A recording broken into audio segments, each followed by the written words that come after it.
शादीशुदा औरत व शैख और शादीशुदा मर्द इदा दनिया जब दोनों ज़िना करें फरजुमुहा तो उनको पत्थर मार मार के मार डालो। अल्लाह पत्थर मारो मिलकर के कि वो मर जाए। नकालम मिन अल्लाह, अल्लाह की तरफ से यही सदा है। हजरत माइस ने ज़िना किया था, नबी करीम की बारगाह में आकर के इकरार किया और शादीशुदा थे। सरकार ने रज्म का हुक्म दिया कि रज्म करो। मदीने के मुसलमान पत्थर ले लेकर के आए और इतने पत्थर मारे कि माइस का इंतकाल हो गया। अल्लाह माइस ख़त्म हो गया। बाद में किसी ने कहा यार माइस तो जानी था, तो सरकार नाराज़ हुई, कह रहे माइस को अब जानी कह रहे हो? माइस ने ऐसी तौबा की है जिसकी तौबा पूरे मदीने पर भारी है। माइस की तौबा खुदा ने कबूल कर लिया, खुदा के रसूल ने कबूल कर लिया। ऐसे ऐसे मुसलमान थे, गुनाह हो जाता था तो गुनाह माफ़ कराने के लिए अपनी जान दे देते थे। अल्लाह अगर आज इस पर अमल कर लिया जाए तो क्या कोई ज़िना करेगा? बोलो मेरे भाई। नहीं हैं?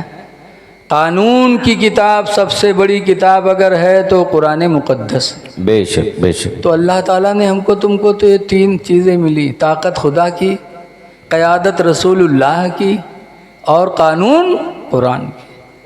हमको आपको अपने नसीब पे जितना नाज करें कम है। इसलिए आप हजरात से गुजारिश है कि 4 दिन की ज़िंदगी अल्लाह ने दिया है, ऐ लोगों खुदा और रसूल को राज़ी करने की कोशिश करो। देखिए बहुत सी चीज़ें, हमारी माँ बहनें भी बैठी हैं, बहुत से आप भी बैठे हो, एक दूसरे का ख्याल रखा करो। मास्टर अब्दुल रशीद साहब ने एक बात बताया था कि मौलाना साहब मैंने एक शेर बनाया, ज़रा सुन लो। तो शेर सुनाए लेकिन याद नहीं रहेगा। यही कहें, पंडा से पूछा, मदरसे के मुल्ला से पूछा, कॉलेज के टीचर से पूछा, मंदिर के पुजारी से पूछा कि सब कुछ तो है लेकिन इंसानियत कहाँ है? बताओ, इंसानियत को लाओ। आज इंसानियत ख़त्म है। कहाँ कहाँ मुसलमान मारे जा रहे हैं और हमारे तुम्हारे यहाँ शादी होती है तो शादी में डीजे चलता है। आप डीजे नचा रहे हो, रिंडी का नाच नचा रहे हो और आपके भाई मारे जा रहे हैं, उन पर बम बरसाया जा रहा है, उनके बच्चे भूखे प्यासे हैं और आप जो है ऐश कर रहे हो। इंसानियत कहाँ चली गई? अगर इंसानियत होती तो अपने भाइयों का दुख अपना दुख समझते जी जी। लेकिन आज कितने अफसोस की बात है। शादी हुई, दूल्हा चली तो के आगे डांस होते हैं, आज डीजे के आगे। और डांस में यहाँ नौजवान ही मेरे कूदत हैं, देखे तन को नीक नहीं लागत। हमारे ऐसे ऐसे कूदी हैं, चूतर अलग जाते, पेट अलग जाते और लागत है बड़ा कमाल की ही देते। और उनके मिहरुआ का कहीं देखो हमरे गुडुआ कब्बा 5 हाथ ऊपरे उलरत है, देखो हमरे गुडुआ कब्बा सबसे ऊपर है उलरत है। बताओ क्या बेहयाई हो गई है? लोगों शर्म रखो। हदीस में अल हयाओ शोबतुम मिनल ईमान, शर्मो हया ईमान का एक हिस्सा है। बेशक बेशक। अल्लाह ताला हमको आपको शर्मो हया की ज़िंदगी नसीब कर दे। तो आप हजरात से गुजारिश है कि इंसानियत पैदा करो। कोई भूखा हो तो उसकी भूख अपनी भूख समझो। ये न देखो हिंदू मुस्लिम, बल्कि ये देखो कि खुदा का बंदा भूखा है, लाओ इसको हम खिलाते हैं। बेशक हिंदू मुस्लिम मत देखो। बहुत अच्छा पैगाम। कुरान करीम में अल्लाह फरमाता है 30वें पारे की आयत है, जब अल्लाह ताला जहन्नम में डालेगा तो जहन्नमियों से पूछा जाएगा मा सलकुम फी सक़रा, तुमको किस चीज़ ने जहन्नम में डाला? तो कई जवाब होंगे उनके। पहला जवाब होगा लम नको मिनल मुसल्लीन, हम नमाज नहीं पढ़ते थे जिसके वजह से जहन्नम में डाले गए। और दूसरा जवाब होगा वलम नको नुतइमुल मिस्कीन, और हम गरीबों को खाना नहीं खिलाते थे। अल्लाह अल्लाह। गरीबों को खाना ना खिलाने की बुनियाद पर अल्लाह ने हमारा ठिकाना जहन्नम बना दिया। इसलिए लोगों अल्लाह ताला दे तो गरीबों की मदद करो, हिंदू मुस्लिम न देखो।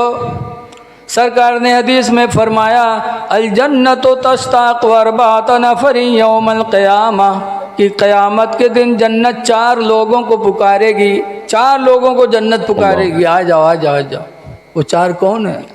नंबर 1 पर हुज़ूर फरमाते तालील कुरान, कुरान पढ़ने वाले को क़यामत के दिन जन्नत पुकारेगी।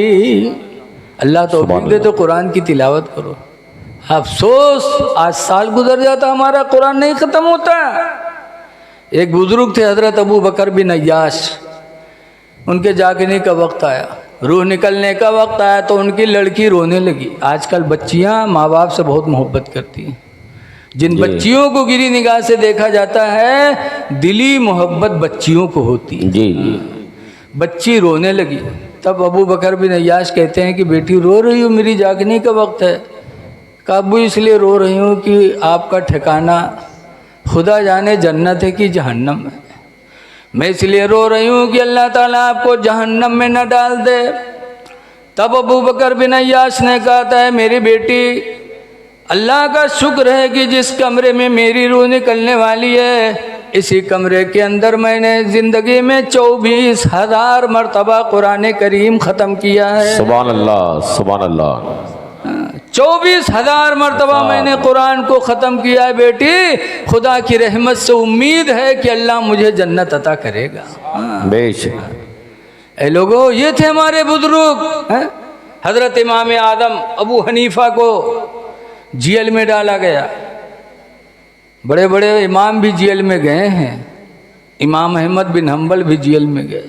अल्लाह। आज अगर कोनो मौलवी चला जाए तो कहीं कुछ काला रहा भाई मामला, कुछ गड़बड़ की ही सोई तभी न गवाह। इमाम आदम जेल में गए किस बुनियाद पर? उनको हुकूमत ने कहा था तुमको कादी बनाया जा रहा है। आज तो कादी बनने के लिए लड़ाई होती है, मौलवी मौलाना हम बनबे हम बनबे। और इमाम आदम को कादी के लिए कहा गया तो इमाम आदम ने कादी बनने से इनकार किया। अल्लाह। क्यों? सरकार ने फरमाया है कादियों की 3 किस्में हैं। 2 किस्म वाले जहन्नम में जाएंगे, एक जन्नत में जाएगा। 2 कादी जहन्नम में कौन जाएंगे?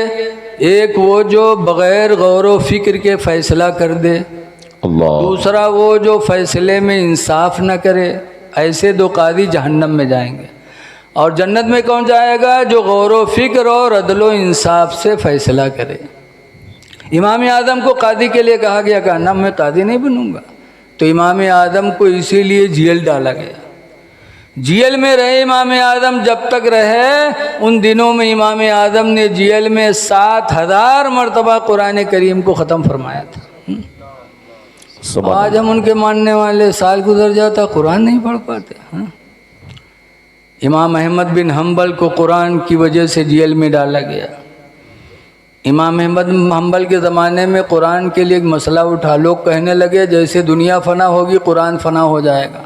कुरान अल्लाह की मखलूक है, जैसे हम अल्लाह की मखलूक हैं, कल नहीं थे आज हैं कल नहीं रहेंगे, ऐसे कुरान को भी कहने लगे कि कुरान भी खुदा की मखलूक है, भी फ़ना हो जाएगी। अल्लाह। इमाम अहमद बिन हम्बल ने कहा सुनो, कुरान खुदा का कलाम है, ना खुदा फ़ना होगा ना कुरान ना अल्लाह का कलाम फ़ना होगा। जी बेशक। तो इमाम अहमद बिन हम्बल को जेल में डाला गया। जब जेल गए, दरवाजे पर पहुँचे तो एक चोर को उस दिन रिहाई मिली थी। वो निकल रहा था, उसने देखा इमाम अहमद बिन हम्बल को कि जुब्बा है, अमामा है और जेल में। कहा रे हजरत, ये तो हम बुरों की जगह है, आप यहाँ कैसे? तब बताया कि कुरान की मोहब्बत में जेल में डाला जा रहा हूँ। कुरान को लोग मखलूक कहते हैं कि फ़ना हो जाएगा, और अक़ीदा है कि ना अल्लाह फ़ना होगा ना अल्लाह का कलाम फ़ना होगा। बेशक बेशक। सुभान अल्लाह। तब उस चोर ने कहा, सुभान अल्लाह। उस चोर ने नसीहत की थी इमाम अहमद बिन हम्बल को। कहा हुजूर एक बात मुझसे सुन लीजिए, मैं हूँ तो बहुत बुरा इंसान, लेकिन एक बात मेरी नसीहत है आपके लिए। कहा क्या? कहा मैं चोरी किया था और चोरी की सज़ा में जेल में डाला गया, लेकिन मेरे ऊपर बहुत मार पड़ी, लेकिन मैंने इकरार नहीं किया। मैंने कहा मैं चोर नहीं हूँ नहीं हूँ, यही कहता रहा तो आज मुझे रिहाई मिल गई, जबकि मैं हक़ पर नहीं था। और ऐ इमाम अहमद बिन हम्बल तुम हक़ पर हो। मेरी नसीहत है कि बयान बदलना नहीं, बयान न बदलना, कोड़े पड़ेंगे जेल में, लेकिन खुदा के अल्लाह। कलाम को बेशक। मखलूक न कहना। बेशक। जब मुझको गलत बहुत बयान अच्छा पैगाम। करने पर रिहाई खुदा ने दिया है तो तुम तो हक पर हो, अल्लाह तुम्हें रिहाई अता बेशक बेशक सुभान अल्लाह सुभान अल्लाह। चोर ज़रूर हूँ, लेकिन ऐ इमाम अहमद बिन हम्बल मेरी नसीहत सुन लो कि कभी बयान न बदलना जेल में। बेशक। दुआ करो अल्लाह ताला साबित कदम रखे। आमीन आमीन। इमाम अहमद बिन हम्बल को जेल में डाला गया। फिर जेल ही में नहीं, उन पर सज़ा के लिए फिर कहा गया कहो कि कुरान मखलूक है। कहा ना, कुरान जो अल्लाह का कलाम है वो कभी फना नहीं होगा।